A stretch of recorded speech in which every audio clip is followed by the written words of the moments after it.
Amen. Haleluya. Haleluya. Imana imuhe umugisha. Reka twese dusenge twakira umuvuga wacu mukuru mama pasiteri mu izina rya Yesu. Mana nziza, Mana yera, Mana ikiranuka, Mana ishobora byose, se w'umwami wacu Yesu Kristo, aya masaha data twese mwiza turi imbere yawe, abapapa bari imbere yawe, ababyeyi bari imbere yawe, abasore, inkumi, abana bato bari imbere yawe. Turi hano kugira ngo twumve ijambo ryawe. Nyemera nyiringabo Imana nirice mu gutwi ngo rihinguke mu kundi, ribe ijambo ry'inkomezi y'imitima yacu. Ugiye kurivuga ntaba ari we, ahubwo izina rye rihabwa icyubahiro. Mana nyemera data twese mwiza, akubere mikoro wirangurure ikiruta byose data twese mwiza, igitinyiro cyawe kimugaragareho, ni mu izina rye ryera Yesu. Amen. Amen. Yesu ashimwe. Haleluya. Ndabashuje mu izina ry'umwami wacu Yesu Kristo. Imana nyiramahoro itwuzuza imbaraga kandi duha amahoro yayo. Haleluya. Shimye Imana yera y'ukuri kwimpaye guhagarara imbere y'ubwoko bwayo kugira ngo ngire icyo muvugira. Yesu njya mbabwira Yesu azaduhembera ibyo twakoze, ntago azaduhembera amatitire twitwa. Ntago azaguhembera ko witwa pasiteri cyangwa abaye mu isi witwa bishop. Azaguhembera icyo bubishop bwawe bwahinduye mu isi.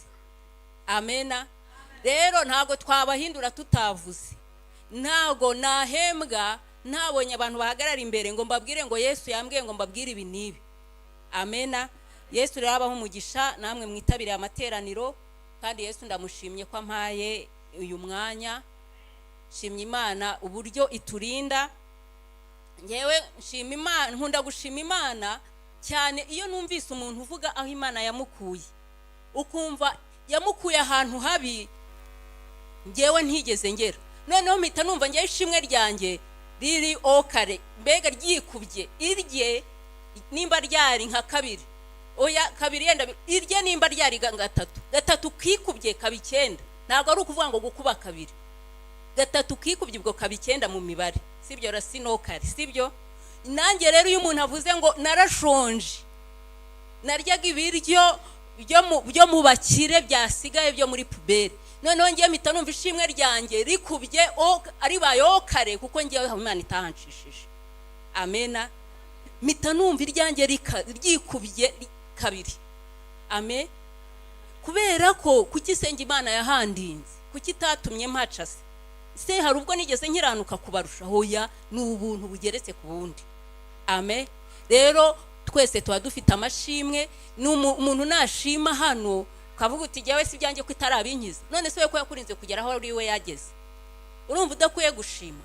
Rero Imana ishimwe kandi Imana ihabwa icyubahiro ko twebwe iturinze, yaturinze ako kaga, iturinze ibigeragezo bikaze, kandi nshimye ko hari nabo yabikuyemo. Imana ihabwa icyubahiro. Tugiye gusangira ijambo ry'Imana rifite umutwe uvuga ngo umugore w'umunyabwenge. Amena. Ubundi umugore muri Bibiliya bisobanura itorero cyangwa umugeni. Amena. Bisobanura itorero. Iyo bavuze umugore rero ntugire ngo ni igitsina gore, ahubwo umugore w'umunyabwenge ni wowe nanjye, ni wowe musaza wanjye, ni wowe murumuna wanjye. Amen. Reka dusangire ijambo ry'Imana tumurebe muri Samweli wa mbere. Jo afate mikrofone. Samweli wa mbere bice 25, turahera ku murongo wa mbere tugeze kuri 39.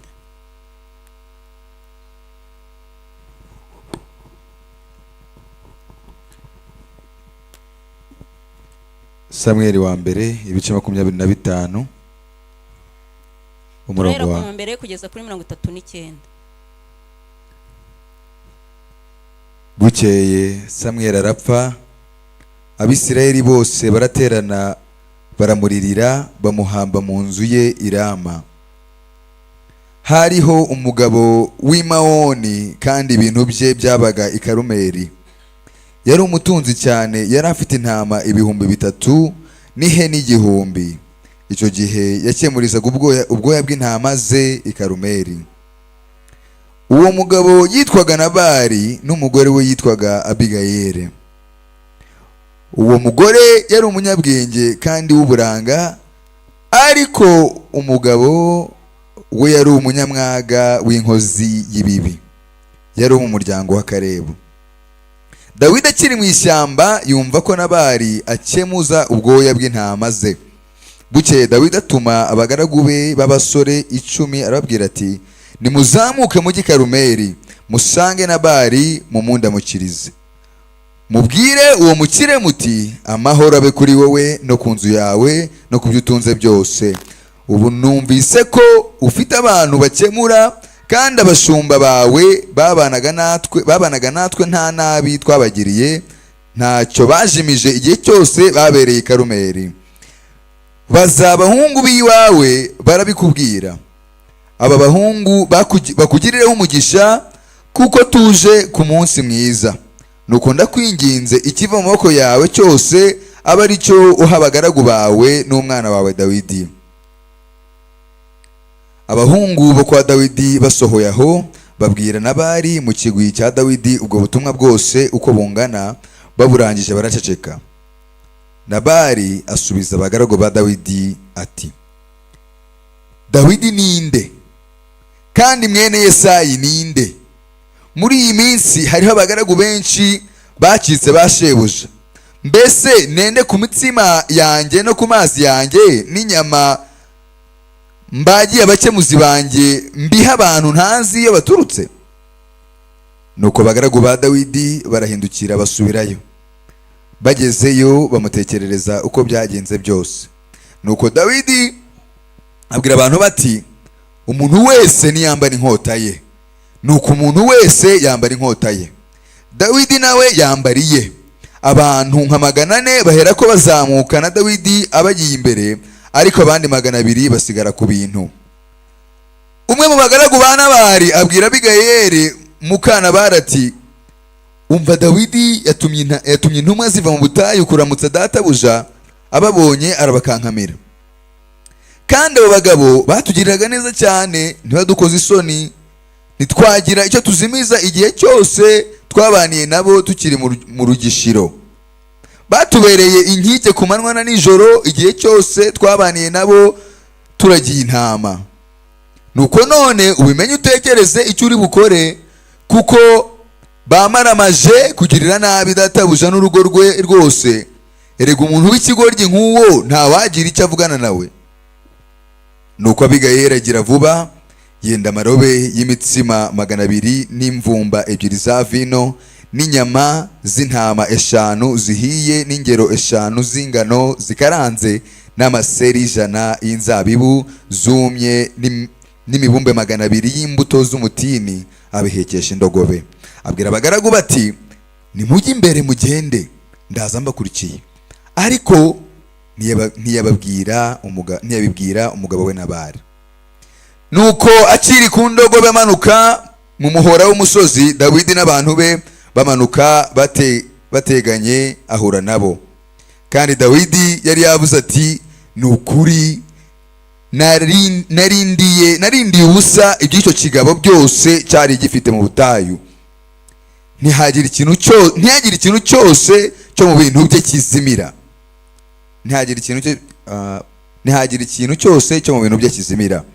Namugiriye ibyiza anyitura ibibi. Niburinda guca hari umugaragu n'umwe musigiye mu bantu be, Imana izabimpore ngewe Dawidi ndetse bikabije. Nuko Abigayeli abonye Dawidi ahuta ava ku ndogobe, yikubita hasi imbere ye yubamye, amugwa ku birenge aravuga ati, Nyagasani, icyo cyaha aba ari nge gihereraho. Ndakwinginze ukundire umuja wawe ngira icyo nkubwira.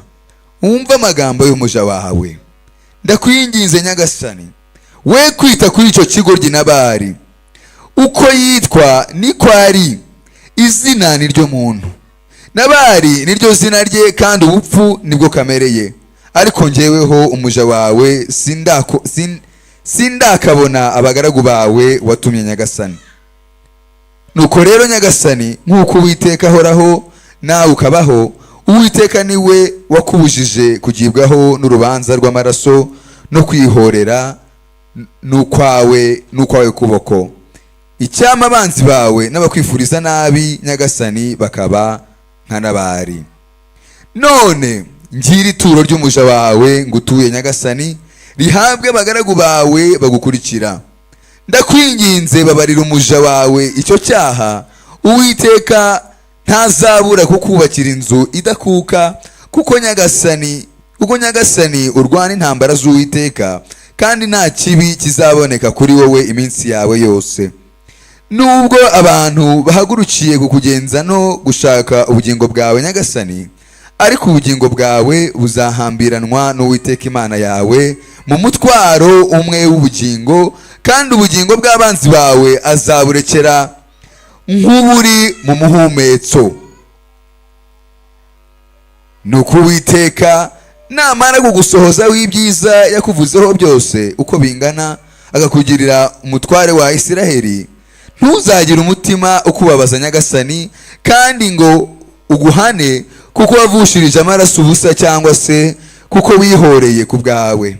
Nuko Uwiteka namara kukugirira neza nyagasani, uzibuka umuja wawe. Dawidi asubiza Abigayeli ati, Uwiteka Imana yawe yakohereje guhura nanjye uyu munsi, ishimwe. Reka mbisubiremo hano. Dawidi asubiza Abigayeli ati, Uwiteka Imana yawe yakohereje guhura nanjye uyu munsi, ishimwe. Iryo ni ijambo ry'Imana. 39, komeza kuri 39. Reka dukomeze kuri 39. Ugeze kuri 39. Ubwenge bwawe, Dawidi aracyabwira Abigayeli, ubwenge bwawe bushimwe nawe ushimwe, kuko uyu munsi undinze kugirwaho n'urubanza rw'amaraso, kuba ari nge wihorera ubwanjye. Nukuri ndarahira Uwiteka Imana ya Isirayeli ihoraho, yambujije kukugirira nabi. Iyaba utatebutse kunsanganira, bwajyaga gucya hadasigaye n'umwe w'umuhungu mu bantu ba Nabali.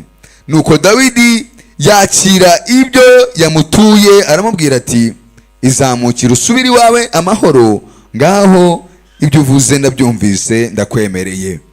Nuko Abigayeli asubira kwa Nabali, asanga yatekesheje iby'ibirori mu nzu ye nk'ibirori by'umwami byose, kandi anejejwe umutima nuko yasinze cyane. Nicyo cyatumye atagira icyo amubwira, ari icyoroheje ari n'igikomeye, burinda gucya. Bukeye mu gitondo Nabali asindutse, umugore we amutekerereza ibyo, umutima uraraba aba igiti. Hahise iminsi 10 Uwiteka akubita Nabali arapfa. Bukeye Dawidi yumvise ko Nabali apfuye, aravuga ati, Uwiteka ashimwe, wamburaniye ibitutsi Nabali yantukaga, akabuza umugaragu we gukora ikibi, kandi nabi ya Nabali Uwiteka arayimwituye. Hanyuma Dawidi atuma kuri Abigayeli kumureshya ngo amucyure abe umugore we. Iryo ni ijambo ry'Imana. Amen. Amena. Twumvise inkuru ndende ariko iryoshye. Muri Bibiliya habamo inkuru nziza ziryoshye ariko zirimo inyigisho. Twumvise rero umugabo witwa Nabali ngo w'ikigoryi n'umugore w'umunyabwenge witwa Abigayeli. Twumvise rero Nabali ibintu yakoreye Dawidi. Jambo ry'Imana riratubwiye ngo Nabali yari umukire, yari umuntu w'umukire w'umutunzi. Natwe buri muntu wese afite ubukire yibitseho. Natwe Imana nkuko yabonaga Nabali cyangwa umwami yabonaga Nabali ko ari umukire, natwe niko Imana itubona nk'abakire. Turi abakire, ubukire bwacu ni ubwenge Imana yaduhaye, ni imbaraga yaduhaye, ni ubutunzi yaduhaye, uko bwaba bungana kose. Ibyo ni ubukire mu maso y'Imana. Izo mbaraga zawe Imana yazikoresha, izo mbaraga zawe Uwiteka ajya zikenera. Ubwo buzima bwawe kuba utagenda ukaruruka hasi, kuba wowe utagendera mu kagare, kuba wowe utarimo bomboni, ubwo buzima bwawe ni ubutunzi bukomeye mu maso y'Imana. Amena. Nabali rero yari umutunzi ariko ngo ari ikigoryi. Nkuko Nabali yari umunyamwaga rero ngo agira amahane avuga nabi, niko umuntu wese cyangwa umukristo uyoborwa na kamere aba ari nka Nabali mu maso y'Imana. Umuntu uyoborwa na kamere avuga nabi, umuntu uyoborwa na kamere ntahugurika, umuntu uyoborwa na kamere uramubwira uti mwene data wakwitwaye gutya, mbese wakoze umurimo w'Imana gutya, akagusubiza nabi. Umuntu uyoborwa na kamere yibera mu byaha, uwo nguwo aba ari Nabali mu maso y'Imana. Amena. Nk'uko Nabali yavugaga nabe ngo agira ingeso mbi, niko umupagani, umunyabyaha, umukristo, umupagani wo mu rusengero ameze mu maso y'Imana. Nawe ni nka Nabali. Amena. Ngo Nabali, ngo umwami Dawidi yarinze ubutunzi bwe, yari ari mu butayu. Ubutunzi bw'ubwo bwari buri mu butayu, ngo Dawidi yaraburinze. Niko Uwiteka yaturindiye mu byaha ntibyaduhitana. Niko Uwiteka turindira mu bigeragezo ntibitwice. Niko Uwiteka turindira mu barozi ntibatwice. Ubu ngubu ibiguhiga, uwabireba, uwabibara, wowe ubibonye Imana igukoze ku maso ukabibona, wahita uhamuka wajya ugenda uri nk'umusazi. Rero Uwiteka turinda muri ibyo byose, ariko Nabali ntajya amenya ko Uwiteka yamurinze. Ngo utarampa umugabo ntacyo wakoze, ngo utarampa imodoka ntacyo wakoze. Ubu uri Nabali mu maso y'Imana. Utarampa inzu muri mujyi wa Kigali ntacyo wakoze, ariko ibyo Imana yakoze birarenze. Uburinzi bwayo burahagije kuri wowe. Amena. Kandi impamvu ikurinda nuko ari kikurindiye, kuko hari abo mungana bapfuye, hari aburuta wapfuye, hari abakurusha amafaranga bivurije no muri Amerika, bagiye no mu Buhinde, ariko uyu munsi bavanywe mu mubiri. Ariko wowe ushobora no kumara iminsi ibiri utararya, ariko uri muzima, uragenda bikemera, urazamura ukuboko bikemera. Rero iyo udaha agaciro ikintu Imana yagukoreye ngo nuko hari ibyo itarasubiza, uri Nabali mu maso y'Imana. Amena. Nabali ntiyahaye agaciro ingabo za Dawidi zamurariraga, ntiyabihaye agaciro, kandi aya makuru yari ayazi. Nawe rero hari amakuru uzi, hari ibintu Imana yakubwiye yakurinze. Hari abo yabwiye ko ibarinze gusara, hari abo yabwiye ko yabarinze urupfu, hari abo yabwiye ko yabarinze gupfusha, ariko n'ubu aracyavuga ngo nta kimana irakora. Amena. Imana yakubwira ngo nkorera, ukavuga ngo nawe uzabanza ukora ibi, ariko ibyo yakoze nibyo bikomeye. Amen. Kuba ukirinzwe nicyo cyambere, kuba ugihumeka nicyo cyambere, kuba ugenda bikemera nicyo cyambere, kuba uvuga bikemera nicyo cyambere. Ariko Imana yakoze ibintu birenze nuko bitubitekereza.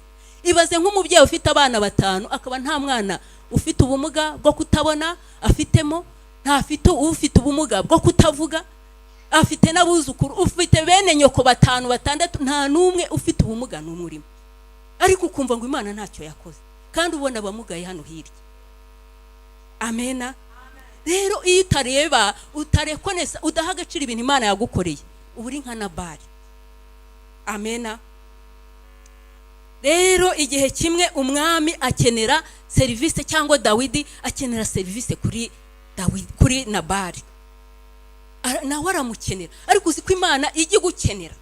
Imana ikeneye izo mbaraga zawe, Imana ikeneye izo mpano zawe, Imana ikeneye ubwo buzima bwawe. Nawe Imana igukeneraho service imwe cyangwa iyindi, ariko igigukenera ikivuga ngo ndatuma nde. Kuki yatabyuka ngo asengere itorero? Kuki yadasengera bene nyina bari gupfira mu byaha? Kubera iki? Twese Imana igigira idukeneraho service runaka. Amena. Uko waba ukomeze kose, nimba uburara ukabwirirwa, ariko Imana igukeneyeho service. Nimba ukiri umukene, Imana igukeneyeho service. Nimba uri umutunzi, Imana igukeneyeho service. Nimba uri muzima, Imana igukeneyeho service. Nimba umva ukomeze kose, Imana hari service igukeneyeho. Amena. Rero hari igihe yagusuyira kubwira ngo nkorera ibi mwana wanjye, ngo kora iki ngiki mwana wanjye, ariko nimba ibyo bintu utarabihaye agaciro, nawe uri nka Nabali. Imana rero itugirire neza. Ngo rero umwami Dawidi atuma abagaragu be, abatuma kuri Nabali, yinginga cyane aciye bugufi, umwana wawe mugirire neza. Ariko ngo Nabali aravuga ngo Dawidi ninde mwene Yesayi duhuriye? Niko Imana ijye dutumaho intumwa mu ijambo ry'Imana, abahanuzi, Mwuka Wera akagusura ninjoro. Imana natwe ijye dutumaho intumwa ngo ndagukeneye, nkeneye kunkorera, nkeneye kuva mu byaha, nkeneye kuhindukira, nkeneye kubyuka aho hantu uryamye. Natwe Imana ijye dutumaho intumwa. Amena. Hari intumwa yagusanze, Imana yakubwiye iti nka mwene se akaguhamagara akabati se kana usigaye ubaye kutakiba mu nzu y'Imana. Se ntuzi ko Imana yakubwiye ko izagutabarira mu nzu yayo? Ese ubundi ko wavuye mu nzu yayo uzatabarirwa? Imana ibigutumyeho intumwa, ntago ari ngombwa ko ivuga ngo umva ngo iravuze ngo mwumva ko Imana intumye kuri wowe. Hoya, na ya message aguhaye Imana ibigutumyeho intumwa. Amena. Natwe rero Imana igira uko idusanga mu buryo bumwe cyangwa ubundi, ariko ikadutumaho ikatubwira ko idukeneye. amen. Nabali rero ngo asubiza intumwa za Dawidi, aravuga ngo Dawidi ninde mwene Yesayi duhuriye he? Niko tujye tusubiza Imana rimwe na rimwe ngo wowe ngo nta Imana ngese ntacyo yankoreye, ngo abo yahaye akazi nibagende babikore, ngo abo Imana yahaye ingo nibagende babikore, ni abo Imana yakuye ku cyavu. Niko tujye dusubiza Imana, itarankorera iki ntabyo nkoze. Natwe hari igihe dusubiza Imana mu magambo mabi nkayo Nabali yavuze, mu buryo bumwe cyangwa ubundi. Kwa kundi Imana yigutumye ikubwira ngo nkorera iki, nuko muri we yakubonyemo ubushobozi. Iyi Imana ikubwiye ngo mpiki, nuko yabonye kugifite. Ntago Imana ishobora kukwaka icyo udafite, nta nubwo yagukoresha umurimo itakubonyemo ubushobozi, kuko niyo yaturemye, niyo yatubumbye, idushyiramo umwuka wayo, niyo iduha imbaraga. Naho udafite imbaraga iraziguha. Ngo ntago yahamagaye abanyembaraga, ngo ahubwo ifata abanyantege nke ikabaha imbaraga. Amena. Ntago ihamagara abanyabwenge, ahubwo ifata abaswa ikabaha ubwenge. Rero niguhamagara, iguhamagarira gukora umurimo, wikwigereranya n'abandi cyangwa ngo uvuge iyo uturuka hoya. Urabizi ko abantu Imana yagendaga ihamagara, bamwe baravugaga ngo ngewe ngo ndi bucuri wacu, ngo mu muryango usuzuguritse, ngo ngewe ntago nzi kuvuga, ngo nge ndi umwana muto, ariko bikarangira n'ubundi by'Imana bahamagariye babikoze. Nawe rero Imana yaraguhamagaye, kandi ibyo yaguhamagaye yakubonyemo potential. Amen. Yakubonyemo imbaraga. Wowe rero wisubiza nka Nabali. Amen. Ahubwo uhaguruka ujya aho Imana igushaka mu murimo yakubwiye. Ngo ibyo bintu Dawidi abyumvise umujinya uramufata, uburakari buramufata, aravuga ngo nta muntu urokoka mu muryango wa Nabali, nta muhungu uri burokoke, yaba umugaragu we yaba umwana we. Nagira ngo nkubwire ngo ibintu duhora dukorera Imana, tuyibwira, tuyisubiza, ibi bintu bituma umujinya w'Imana ugenda wiyongera. Yakubwiye rimwe ntiwabyumva ubwa kabiri, umujinya w'Imana urimo uragenda wiyakimira, umva wikusanya. Umunsi umwe ubwo ibyago n'amakuba ngo bizaba bikugezeho, ngo nawe azakwishima hejuru. Niko yabivuze mu ijambo ryaravuze ngo murabikora nk'abihorera, mukagira ngo mpanye namwe rwose, ngo ariko umunsi umwe nzabizana imbere yanyu ngo kandi mbahane. Ahandi yavuze ngo umunsi ibyago n'amakuba bizaba bibagezeho, ngo muzampamagara no kwitaba. Amena. Nukubera ko twamubereye Nabali, arakwihorera, kakwinginga ntumve, kereka kanaka nabihanura yenda nawe akabihanura, kereka n'impiki. Ntago Imana tuyikoresha, ahubwo niyo dukoresha. Amena. Rero nagira ngo nkubwire ngo iyo ukomeje kwangira Imana, ubu uriho wicukurira imva. Ubu uriho kwicukurira imva. Byarangiye ngo Nabali apfuye. Amen. Byarangiye Nabali apfuye azize iki? Ngo Imana ubwayo yaraje iramwikubitira iramwica. Nagira ngo nkubwire rero ngo Nabali nta gihe cyo kurama bafite. Nabali aba ari igikenya. Igikenya ni umuntu uzakenya kuzapfa vuba akiri muto. Nabali rero aba ari igikenya. Reka dusome ijambo ry'Imana muri Yobu 15:20. Tugire muri Yobu 15:20.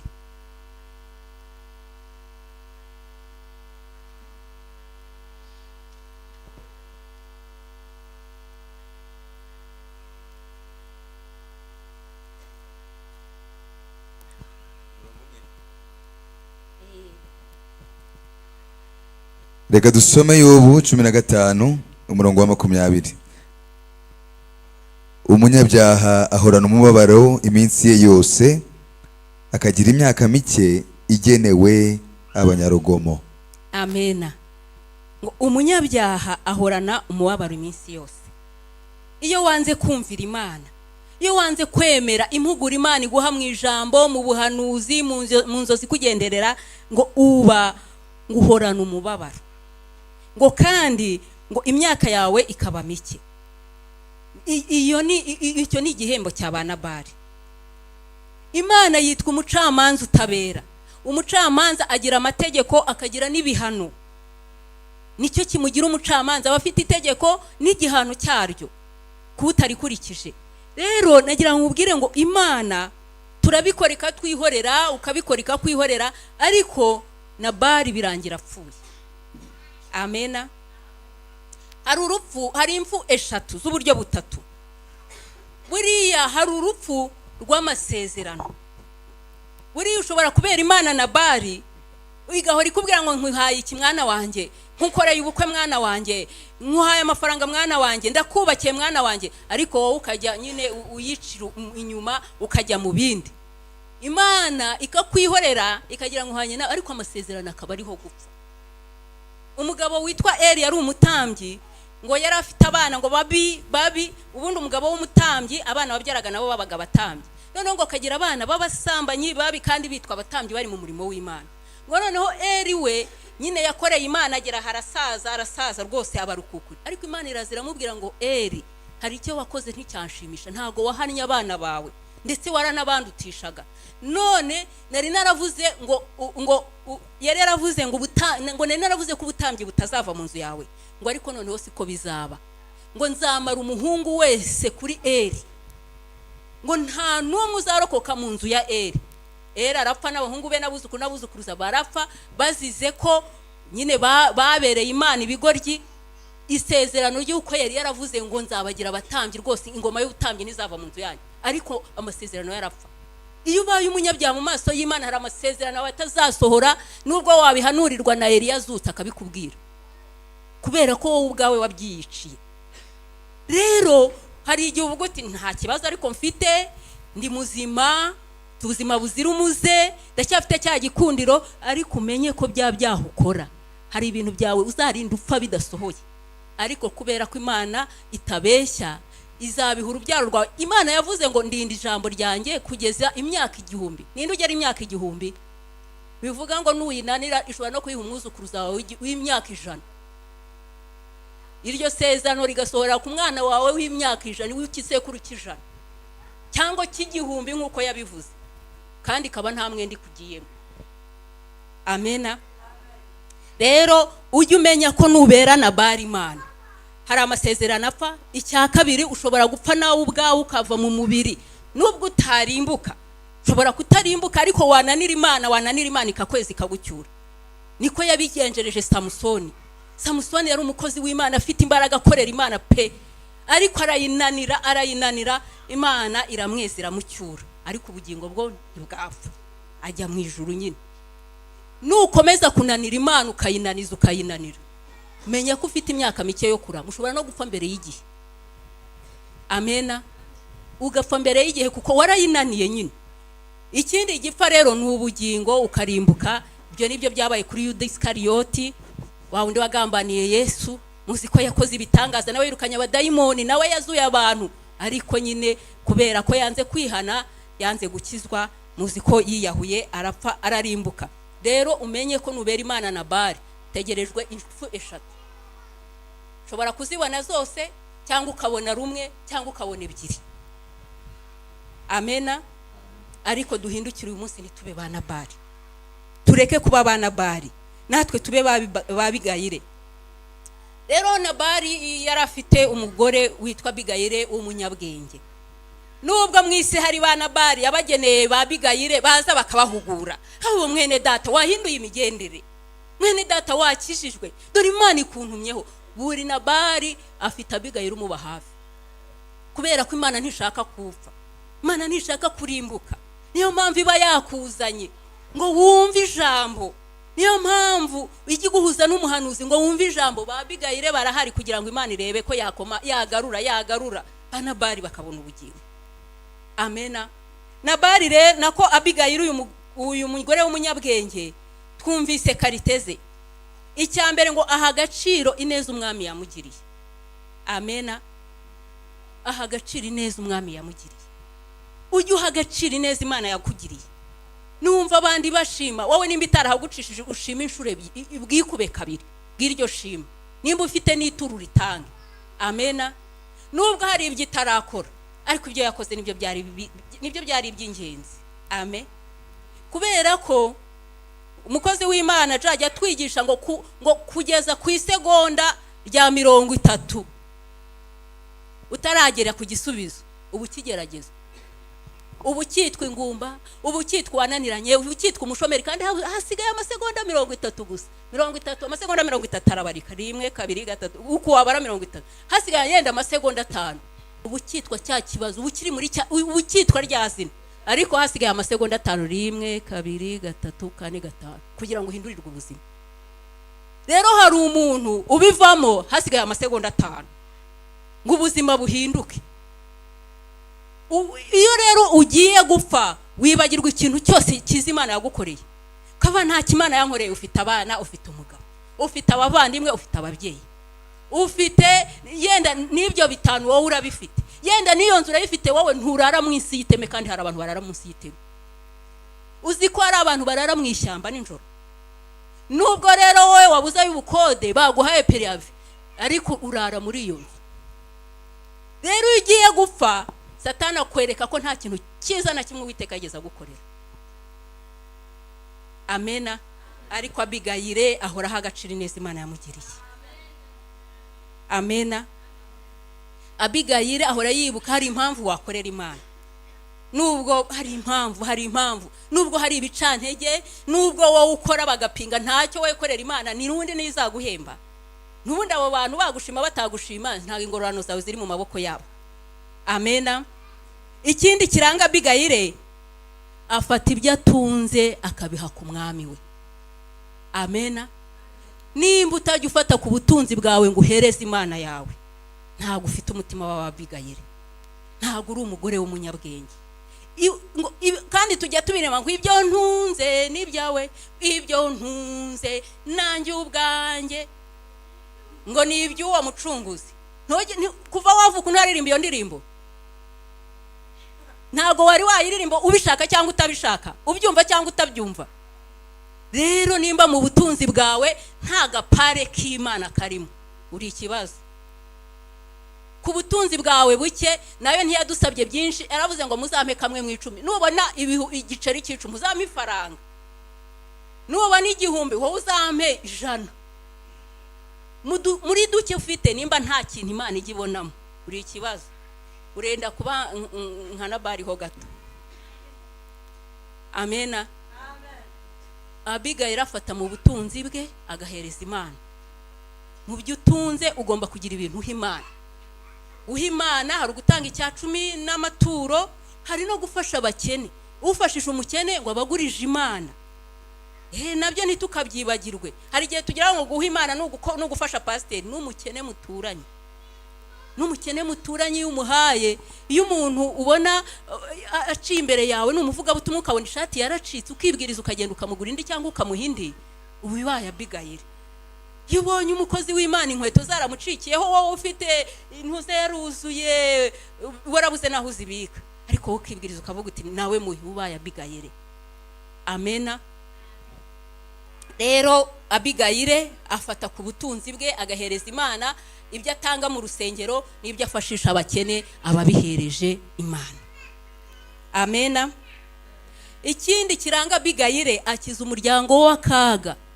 Ubu hari umuntu uraho maze imyaka 10 mu gakiza, ariko mwene nyina ntarakizwa, abana be ntibarakizwa. Nta kuntu waba warakijijwe neza ngo buri umuvandimwe ukizwe.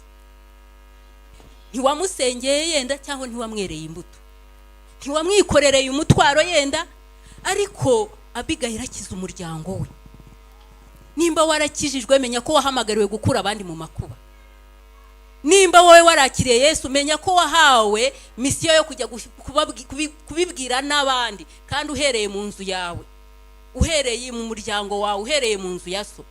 Rero Abigayire agira umutwaro wo gusengera be ngo nabo ntibazarimbuke, nabo bazabane nawe mu bwami bw'ijuru. Amena. Nimba rero utagiraga umutwaro wabi wanyu mu nzu ya so, ni ikibazo. Tangira ugira umutwaro wa bene wanyu badakijijwe, bene wanyu. Ubundi ubwo ugiye mu ijuru, nubwo mu ijuru tuzanezerwa rwose nta mubabaro, ariko subwo kuki wowe udashaka ko nabandi abo muvukana bazanezerwa. Rero ugomba kugira umutwaro w'abinzu ya so, nabo bakazabona Yesu kuri wa munsi agarutse, cyangwa bapfuye bagapfa bejejwe. Yindi karite ya Abigayire, ahosha uburakari bw'umwami. Amena. Umukristo nyamukristo asengera igihugu. iyo Imana ivuze ikintu kibi ku gihugu ntavuga ngo nibibe ngo cyangwa hari abashinzwe kubasengera.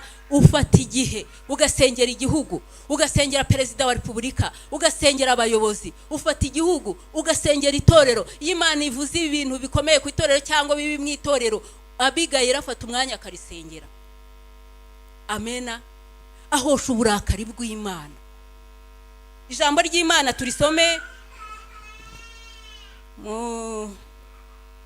amateka n'iki gutegeka oya amateka muri bibi ingoma za kabiri ibice 7 umurongo wa 14 bariho udusomera.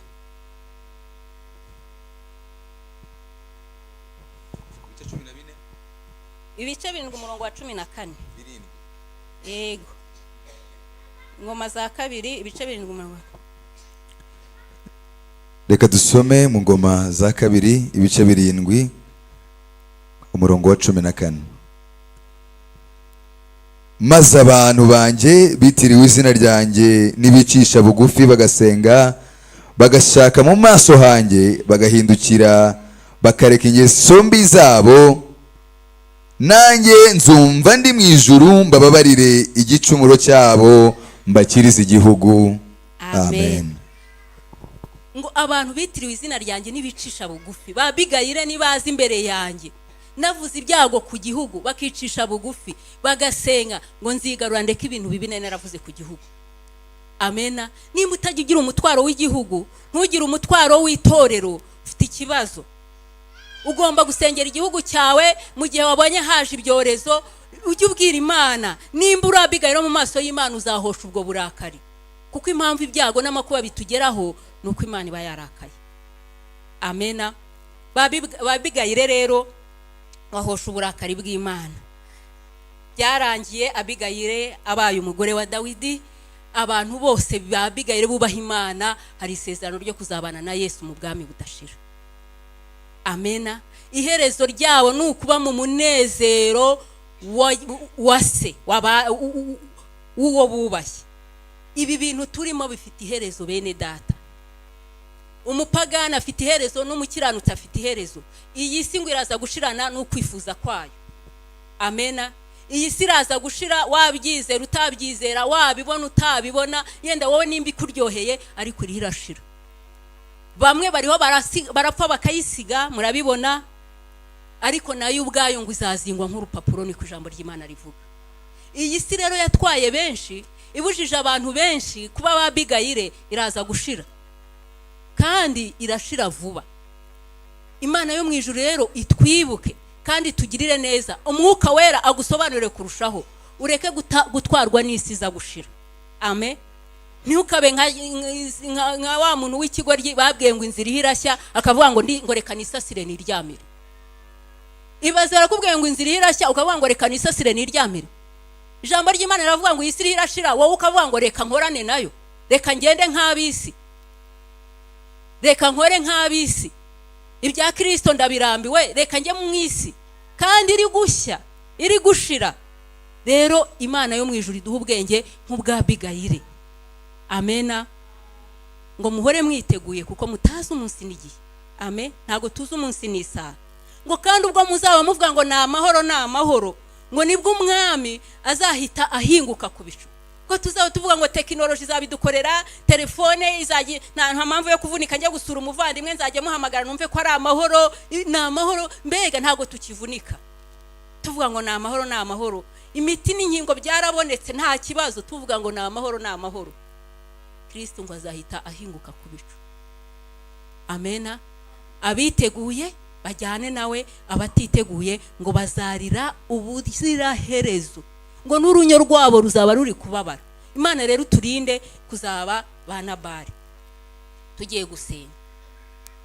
Tugiye gusenga Imana iduha ubwenge, natwe tuba abagore b'abanyabwenge, tuba abakristo b'abanyabwenge, tuba itorero ry'abanyabwenge. Itorero ni wowe nanjye, ntago itorero ari idini, ntago ari dezami, ntago ari adeperi. Itorero ni wowe nanjye. Amena. Tugiye guhaguruka dusenga Imana. Hari ubu Nabali wibonyeho, mu mico ya Nabali hari iyo wibonyeho. none se mu mico ya Abigayire hari iyo wibuzeho? Tugiye gusenga Imana kugira ngo imico ya Nabali dufite Imana yidukize, kubera ko Imana imanuye ijambo nukugira ngo ritweze, ntago ari kugira ngo riducire urubanza. Amena. Nukugira ngo idutunganye, nukugira ngo ituburire, kuko ijambo ry'Imana riravuga ngo abo nkunda ndabacyaha ariko nyuma nkabahana ibihano. Iyo yagucyashye nuko ikubwira mu ijambo kavuga uti baba we tusiko ndi Nabali ibiri kugucyaha, ariko iyo wanze kuyumvira ubutegereje inkoni nk'iya Nabali, butegereje gukubitwa.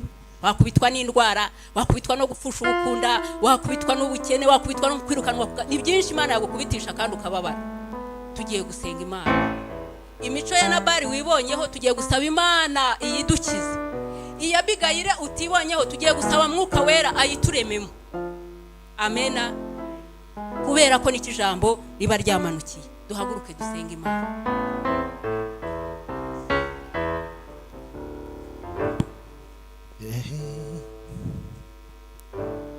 Twisuzume, wirebe ngo kugenda ugende urebe kutagenda nkutagira ubwenge, wirebe wisuzume. Imana yagutumiyeho intumwa, igihe wumviye ijambo, igihe waroteye, igihe wumviye ubuhanuzi, igihe wafunguye radio, igihe wumvise kuri YouTube, ibyo bintu byose wumvise Imana ikuburira, mbese warahindukiye cyangwa warayibwiye ngo nta kiragukorera, ngo Yesu Kristo ninde se Imana duhuriye hehe? Wisuzume, nanjye nisuzume, kugira ngo Uwiteka utazaduha igihano yakubitishije Nabali. Tugiye gusenga rero, ubanze wisengere, waturira Imana mu mutima wawe, uyibwire ngo ndashaka guhindukira. Ijambo ry'Imana ravuga ngo usaba ni uhabwa, nudasaba imbaraga ntuzazibona, nudashaka imbaraga ntuzazibona, ngo kuko ushaka ni ubona. Banza rero wibwirire data, wibwire uti ahangaha rwose nari Nabali, nakubereye Nabali ariko ndahindukiye. Amena. Aho rero utujuje inshingano za Abigayire avuga ngo ibi sinarinzi ko ari ngombwa, ariko Mana noneho mpimbaraga nzajya mbikora. Najyaga ndya nkakwima, mukene nkamwima, nta turo mu rusengero, nta cya 10, nta gufasha abakene, na oya, numvaga bitandeba, numvaga nanjye ngira umukene. Oya, ukuri ukennye ariko hari uruti. Bwa bukene bwawe hari ugufata nka boss, akabona uri na boss ndetse akakwita n'umukire. Nta muntu ku isi batita umukire. Nimba ufite umukozi mu rugo akwita umukire, aho nuri umukire kuko uramutunze. Amena. Rero ubwo bukire bwawe Imana irabubusha, irashakamo akantu gato, ntago ari byose. Imana itugirire neza. Wowe rero isuzume, tugiye gusaba Imana imbabazi, aho mu mutima wawe yaturire, uyibwire ngo ahangaha Mana ntibyagenze neza, ariko ijambo ryawe ndaryumviye, nanjye ndahindukiye, ahubwo mpimbaraga kugira ngo mbashe kubigenderamo nkuko bikwiriye.